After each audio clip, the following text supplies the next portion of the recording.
And good evening. Welcome to the University of Dubuque football show on this Monday night, the final Monday night in the month of October. Where has October gone? We're going to be into November by the time the Spartans are on the field once again this Saturday as they take a trip to Nebraska Wesleyan. So we're going to be talking about that contest coming up. And, of course, the Spartans just got done playing this past Saturday here at Chalmers Field, which you can see in the background. I guess you can still see it. It's still light enough out. But a tough loss to Central College by the score of 38-21. And we got head coach Ryan Myeri stopping by. And, Coach, losses are tough, but a tough loss this Saturday. You did some good things, but it just wasn't to be. Yeah, we did quite a few things well. And when you're playing a really good football program and you have a lot of self-inflicted wounds, it's hard to overcome that. You know, winning football games when you play really well is tough to do. And then when you're kind of playing against yourself amongst the other team, that makes it very challenging. You know, we had 12 penalties for 130 yards. I mean, that covers more than that whole football field out there, even with the end zones. And, that's 13 first downs that you got to make up for. And that's tough to do in a football game. Yeah, and of course, like you said, when you're playing a talented opponent, and it seems like Central really brought their A game offensively. They were clicking on all phases, it seemed like, and you were able to exploit their defense pretty well, though. Got the most yardage maybe on them all season. Yeah, it was. Defensively, we started out a little bit slow. They were able to generate some explosive plays. And that's what football is a lot about these days, is generating explosives. And they were able to do that. They had a lot of big pass plays and then some chunk run plays. Then I thought our defense played pretty well in the second half and limited some of that, the big play at least, and forced them to earn it. And but their offense was definitely on point. They had a lot of really, good, efficient drives along with those explosive plays. And then, our offense, we played one of our better games. We did really well in the pass game. We had a couple good runs in there to help keep things balanced. But the pass game was really on point. We missed on a couple things just from an accuracy standpoint. They still showed up as completions, but, we maybe lost 10, 15, 20 yards on some plays just based on some accuracy stuff. And those are the things that we'll keep working on. Part of playing quarterback is, working with Ben and Joey and Ben and Evan and all those guys is like, they got to learn the offense. They got to learn it in the classroom. Then we got to do it on the field in practice, and they work on perfecting it there. Then you got to be able to take that and put it in a game when it's full speed. And then there's levels to the game when you're playing different opponents. And right now they understand the offense, which is great. They know where to go with the football, which is awesome. And now we got to be able to make great throws with that within our reads. And we're getting there. We had a really good day. There's some things that we'd love to get back, but I'm really proud of those guys. And they're a lot of fun to watch. There's a lot of exciting moments in that game. I just wish we didn't shoot ourselves in the foot so much. Let's break down the game just a little bit here. Central scored first, but then you came right back in the second quarter and put together a great drive. 11 plays, 60 yards, and it ended with a touchdown pass to Dubuque product Noah Rolling, a freshman from Dubuque Senior, and so he was excited about that. But talk about that drive. Yeah, it was a really good drive, and to be able to finish it on the goal line there with a little play-action boot to hit the running back in the flat, it was really cool to see Noah get that opportunity. I believe that's his first touchdown, in his college career. It seemed like it. He acted like it. Yeah, so it was a big play, get the score tied back up, and then also a big play for him, to have that experience, especially at a home game too, in front of a lot of family and friends. Central came right back. In fact, they scored consecutive scores on you. And then big turning point in the first half there. You were on a drive just before halftime and had a good drive going. And then, unfortunately, one of those penalties you talked about sprung up when you were a goal to go, and that set you back 15 yards. And that was tough to overcome. You had a field goal attempt blocked, and then that was sort of the turning point maybe in the ballgame. Yeah, there was kind of a 14-point swing there. We're third and goal from about the 2-yard line. We score. The ref sees it as a illegal cut, post chop.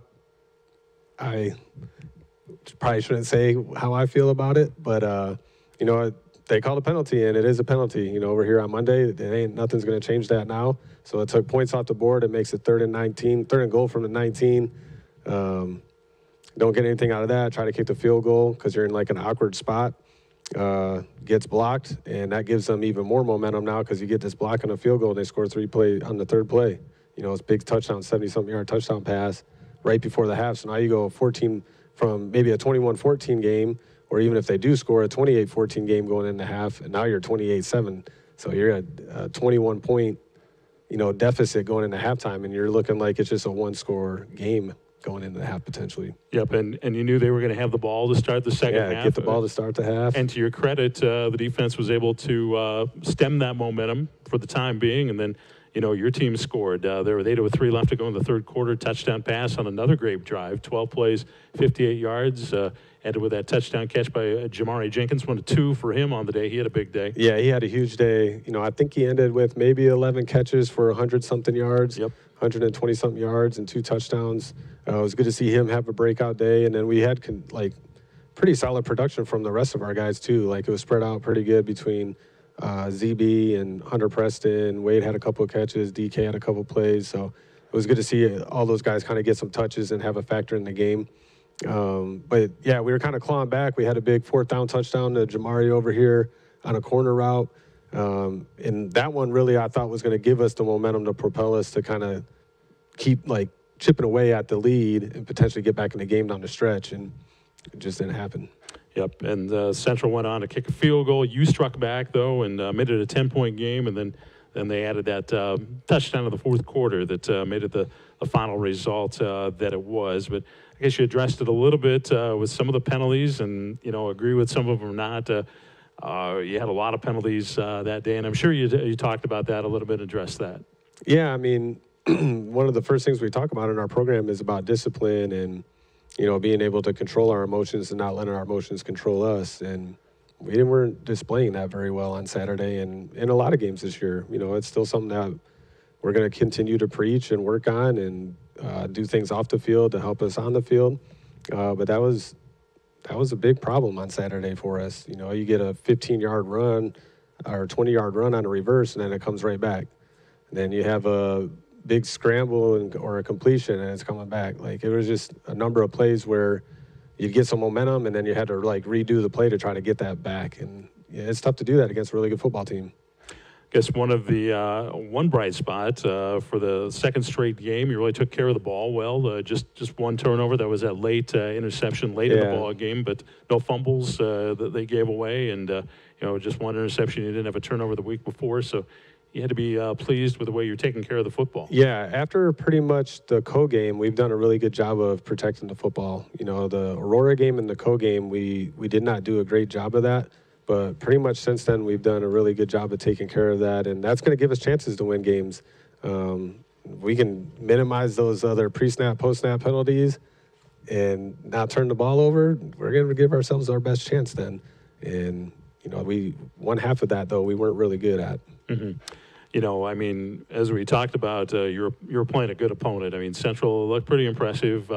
Their quarterback, Ketchum, we were very impressed with him. He was really efficient, and they had a good mix of run and pass throughout the game. Yeah, very balanced. They controlled the line of scrimmage really well, so they were able to run the ball. A lot of their stuff was off tackle. They did a good job capturing the edge, and the running back is really slippery and a tough runner. Their whole line is well experienced and greatly coached. They got a great thing going up front, so they're able to keep that balance, which was good to see. But I also felt like we held them to one of their lowest rushing totals too, and maybe part of that was because their pass game was being more effective. Because I think we held them to probably 110 yards maybe total.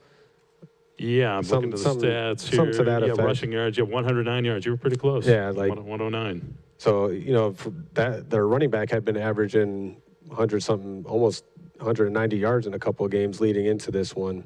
So, I felt like for the most part in the run game, we did a good job of kind of containing that. But they were able to kind of have chunk plays that kept them on schedule, and then you can call whatever you want at that point. 442 yards total offense for Central, but you had 419 yards of total offense, 338 of that through the air, 81 on the ground for the Spartans. And, Ben Gultig, he had a great game. Unfortunately, went out with that injury, got hit late, and he had to sit on the sidelines the rest of the game, but he put it together a nice production game for you. Yeah, I feel terrible for my guy because, he's played like great in spurts, and a lot of it comes down to reps, especially when you're doing something new, and he keeps having these injuries, so it takes him off the field, and then you got that time frame where now you got to like try to catch back up to where you were at, and then take those steps to the next level. And for him, he's had some unfortunate injuries, and that's been kind of the last 2 years. So I just feel terrible for him. He's a freaking warrior. He's one of the toughest dudes I've ever coached because he just keeps picking himself back up off the ground. And that was our word last week, was relentless. And he's like, his face should be next to that in the dictionary because he just kept coming back. And I'm really proud of him for that. And he played, like I said, he played probably one of his best games, honestly, in my time with him at least. And you'll see him day to day to see how he progresses. Yeah. He had some other injuries you were dealing with as well. Yeah, I mean, he had his knee from the week 1 game, but that's been progressively getting better, and that's why we were able to run with him a little bit in this previous game. He ran the ball well. Yeah, ran the ball well. Add that dimension back into the game, which was nice. We haven't been able to do that the last couple of weeks just because we're trying to protect him as much as we can. But he did take a lot of shots on some other plays. So his back's a little sore, which usually doesn't feel good as a quarterback when you're trying to throw. So we're working through that, and then hopefully with his head injury, we don't know what this week looks like yet. So it's day to day. Any other takeaways from Game 7 before we turn the page and talk about the next game on the schedule? No, it was a great opportunity for our guys to go against a great team and great coach team. And, hopefully through this morning's meetings and then this afternoon's meetings and practice, we were able to take away something from that to help us continue to grow and get better. And that's what every opportunity is about. And when we step foot on the football field, we should be trying to maximize our potential, relentless pursuit of perfection in everything that we do. And that will help set us up for this upcoming week. But we can't take any of that just for granted, I guess. Go to meetings and just oh, yeah, and then not apply it to our game. So that's what we need to do now. We got to be intentional with that. Tough loss for the Spartans this past Saturday to Central, 38-21. But like I say, you turn the page and you get ready for November football. It starts this Saturday. They'll take a trip to Nebraska Wesleyan. We'll talk about that here on the UD Football Show and also in our assistant coach spotlight this evening. Invited to join us Sydney Cole, who is University of Dubuque Hall of Famer, and she's the strength and conditioning coach with the Spartan football program. And so we'll be anxious to talk with Sydney and meet her. And we'll talk more with Coach Myeri when we return. This is the UD Football Show on udspartans.com.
Back on the University of Dubuque Football Show here on udspartans.com and also on the University of Dubuque's YouTube page. You can watch previous episodes on YouTube, and also you'll be able to catch this Saturday's contest against the Nebraska Wesleyan Prairie Wolves, as the link for that broadcast will be up and available here at udspartans.com. So when the Spartans are out in Lincoln, Nebraska, which we'll talk about here in just a moment. You'll be able to watch the action if you can't join them.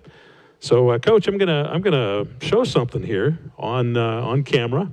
Nathan's zooming in there on it. Coach brought these in here this evening, and these are challenge coins. The University of Dubuque football program is introduced this year, and so people are getting a good close-up look at that.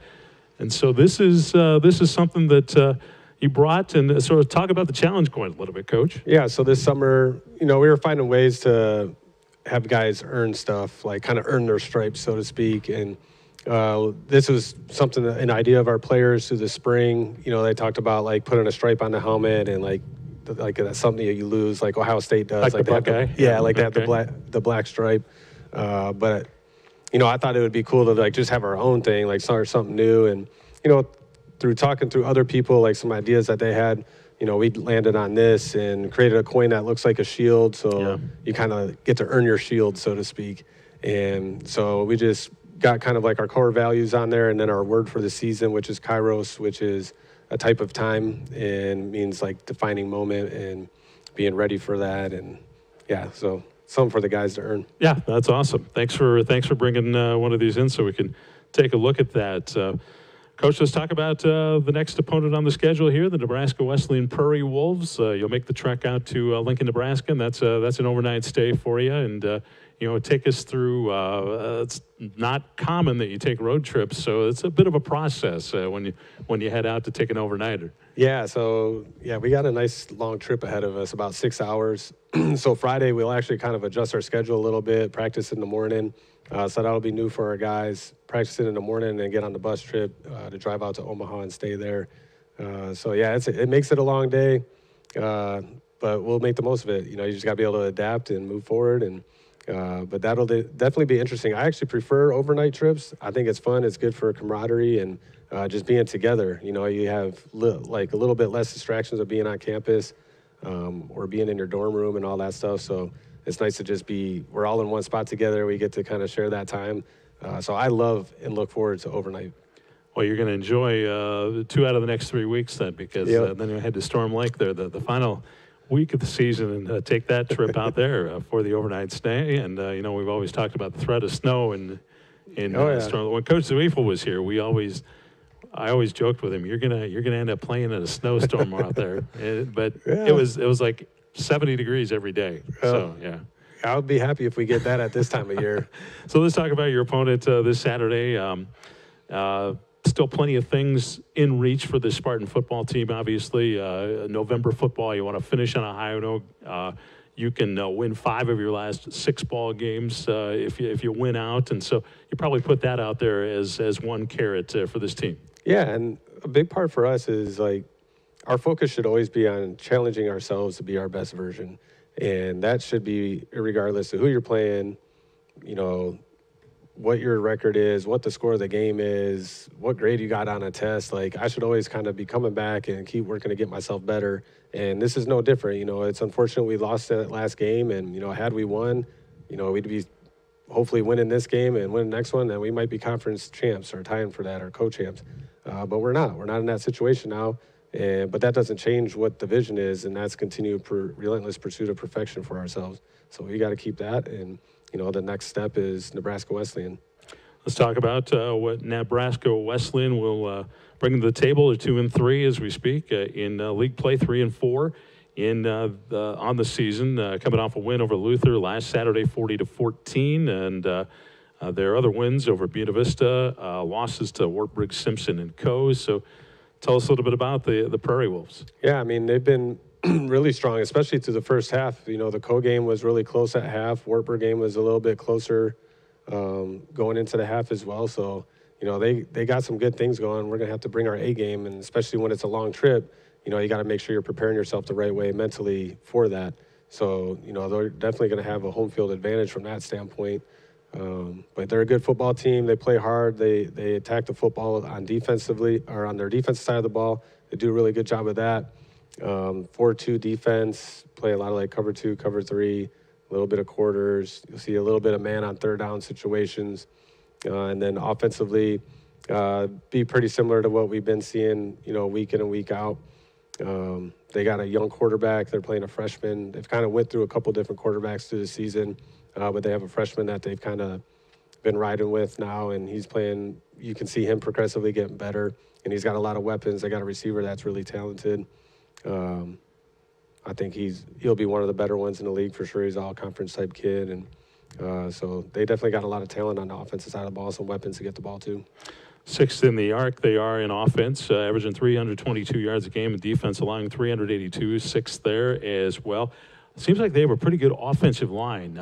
Looking at the numbers for sacks, only giving up 5, and the rest of the league is double that or more. Yeah, and I think they have some decent experience on both sides of the ball on the line of scrimmage too. So, when you look at their defense, it's the same way. Maybe not statistically, but in terms of experience, that's where their experience lies. That's for sure. So we got to be mindful of that and how we're going to attack those things, and be aware of that, and maybe we can do something that other teams haven't done to create and generate some sacks when they're in the pass game. Does it look like, I was just looking at the stats, but the running game, is it pretty much a running back tandem? They had a couple of guys that were pretty close carry-wise and yardage-wise. Yeah, and then this pass game, they had a pass game against Luther. They had a running back that went off pretty well. They're all, pretty equally talented. So, and it's kind of like our situation too. That's why we have like a number of backs that play. It's, whoever's kind of got the hot hand, that's who you keep feeding it to. No doubt about that. Well, you're getting ready to head out to Nebraska Wesleyan. You'll leave on Friday and get ready to play on Saturday. Coach, anything else about Nebraska Wesleyan? Week number 8 on the schedule. Yeah, can't believe it. It's hard to believe. So, no, we're just, again, it's kind of like a broken record, but we're excited for another opportunity to continue to grow ourselves and compete against another great opponent in the ARC. And it's going to be a long trip for our guys, but I'm excited to actually do this with our guys and, just be together and keep growing as a family. Coach, good luck on the road trip to Nebraska Wesleyan, and we'll talk to you next Monday night about hopefully another Spartan victory, and looking ahead to what will be the final home game of the regular season here at Chalmers Field. So thanks for joining us. Before I let you go, though, got to tell me a little bit about your strength coach, Sydney Cole, coming in. So Coach Cole, she's an alum, might be the most talented athlete on our entire staff. She's in the Hall of Fame, soccer player here. Her husband went to school here as well. He's a great athlete.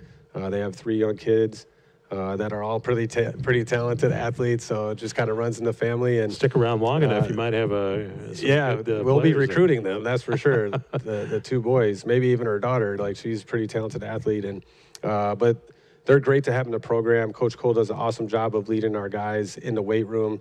she spends more time with them than us coaches do, football coaches, because she gets to spend time with them all year. She does a great job of supporting their growth in the weight room, but also off the field. Like, she has great relationships with our guys. They respect her. She does a great job of being at games. Like, she does a lot of like what the athletic trainers do. Like, she's always around giving water out and snacks out to the guys. So you couldn't ask for a better strength coach in terms of all of that stuff. She's very supportive and helpful for everyone in our program. She loves this place. She's an alum, and her dream job was to come back and be the head strength coach and continue to support the mission of our athletics department and the university. She does an outstanding job, and that's all I can really say. We got it pretty good. Coach, we appreciate your time, and have a great rest of the week, and we'll look forward to seeing how the Spartans fare on Saturday. You bet. Thank you very much, Tim. I appreciate your coverage all the time. You bet. That's Ryan Myrie, head football coach here at the University of Dubuque, joining us. We'll come back with more of the UD football show with Coach Ryan Myrie in just a moment.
And we're back on the final segment of this week's UD football show with Coach Ryan Myeri, and we're to our assistant coach spotlight. And as we talked about, we've got Sydney Cole, the strength coach for the University of Dubuque.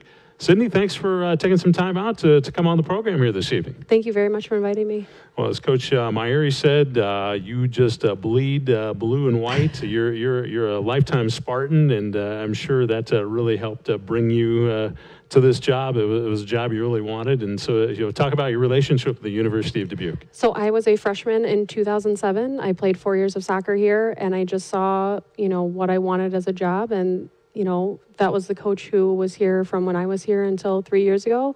This place changed my life. It made everything that was important to me, which was school, soccer, all of those things kind of come together, and I'm really lucky to see it grow, and it's much nicer now than it was then. So have you taken over as strength and conditioning recently here? Was it this year? Or? Yep. So okay. I'm in my third season here. Oh, your third season, okay. Yep. So I started in September of 2022. So I was hired a little late to the game, so I've been swimming ever since. But we've been making a lot of progress. I'm lucky to have an assistant coach and 2 graduate assistants, along with multiple interns each semester. Take us through maybe a day in the life of a strength and conditioning coach. Talk about what goes on. You're busy from the time you punch in to late hours sometimes. Yep. So wake up call is about 4:20. So I get to my office about 5. The first team that will lift is about 6 o'clock. So we like to do about 10 minutes before time just to kind of set the standard of time management and getting things done, and I never have an overlap. Typically I'm here from 5 in the morning until about 11 or 12, take a little lunch, and then come back anytime from 1:30 to 4 o'clock. Rinse and repeat, do that Monday through Friday. And then I'm lucky enough that they'll have me on the sideline. I help out at games, so game day is very important to me. I get to do all the work in the gym, and I never get to see them perform, and so it's really nice for me to be able to see all those things coming to, and just see them enjoy playing.